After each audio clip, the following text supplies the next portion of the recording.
most remember from your first communion? I'll tell you what I remember. I'm just truncating stuff here. I'll tell you what I remember. I remember my dad and I sitting on the couch, and there were these perforated things, the worksheets we'd work on. They were black and white. We'd work on them, tear them out, I'd bring them back to school. I don't remember what we did. I don't remember what was on the sheets. I remember that my dad took time with me. He was a busy man, an executive.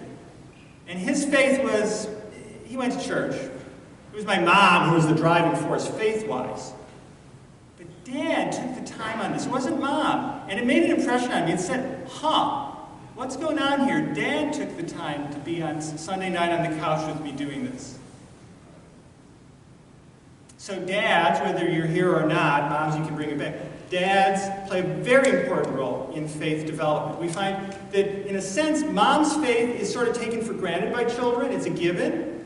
Of course, it's not. It shouldn't be assumed. But if the father has faith, if the father seems to care about this stuff, now we've really got something going in a family. It makes a huge difference. So I just would invite dads to recognize the power and importance that they have in the raising of their child in all ways, and in faith. It's in a particular way they're influential. There are three things that you can do. Quick little snippet of information. If you actually care about your child growing up as a person of faith, a person of Christian faith, a person of Catholic faith, where it's meaningful, and we're not just hoop jumping this, we're actually living it like it's the most important part of our life. It's at the center of everything. You want that kind of environment for your child? I'll give you three things to do, okay, that are proven by studies to be very key. The most important is talk faith. Talk. Don't keep, and we talk about everything else. We talk about Manny Machado. I'm a Sox fan, right? Over and over. We talk about the weather. Let's talk about God. Let's talk about forgiveness and mercy and love and grace and joy and making a difference in the world and how God comes to love and save us and how we screw up and how sometimes I struggle with faith. I'm going to talk. I think I said last time to my 2-year-old Danny, the most important thing for me as dad, as a Catholic dad, is going to be this. That he knows God. That he knows God, and that he knows he's loved by God. And God wants a relationship with little Daniel Thomas. And we're on our way with that. We're working on it. And the other stuff, like keeping him safe and having him reach his potential, important. But let's just put that in the context of there is a God who loves you.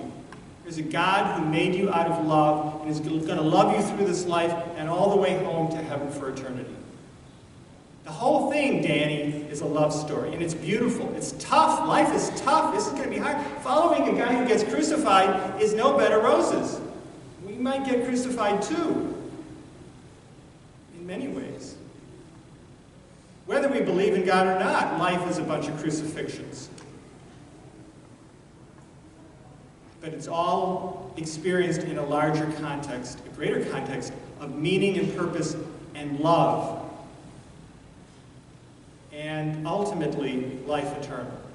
This is not all that it's about, what we see. Why can't we see beyond what we see? To know so much more important stuff is beyond the bank account and the promotion and the leased vehicle and so forth.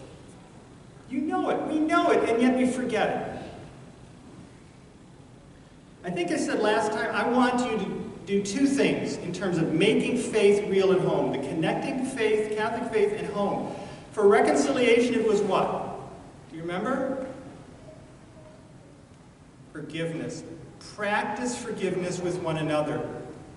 Become a great family of mercy to one another. And then the sacrament of mercy from God for our sins becomes natural and normal. It's like, yeah, we forgive one another, and God forgives all of us, unconditionally. And then the practice I want to invite you to between now and First Communion Day is this. Try to do family meals well. Do you have family meals? It's hard with sports and after-school activities and dads coming home late. Try to have some really quality family dinners, or Sunday breakfast before or after Mass, or Saturday. But because what we do here is like that. We come together to tell the stories of salvation, and then we gather around our dining room table, the big one of Mary Queen of Heaven Parish, our community. That's our dining room table, and we gather around to share this meal together. What do you do at a quality meal in your home? You sit around the table and you talk. How is your day? What's going on? You tell the stories of your life as a family as you do the most intimate thing of breaking bread and being family. That's what you do in your kitchen, in your dining room, and that's what we do here, your Catholic family. Make that connection. Have them know what good family meal is at home, and then help them to understand that that's what we do here at Mass. Even if this sometimes doesn't seem real exciting. It's real important. It's beautiful. So the first thing, I think I digressed somehow. I did. First thing is talk faith with your kids. Even sharing your struggles and doubts. Be real with them. Grow in your faith. Have more to give them. Pray with them. Do Catholic rituals. So like we're trying to get Danny to learn how to make the sign of the cross. He's almost there. He's no longer looking like a third base coach when he does his sign of the cross before meals. So prayer at meals would be Catholic ritual prayer. The third thing, actions speak louder than words with kids, with everybody.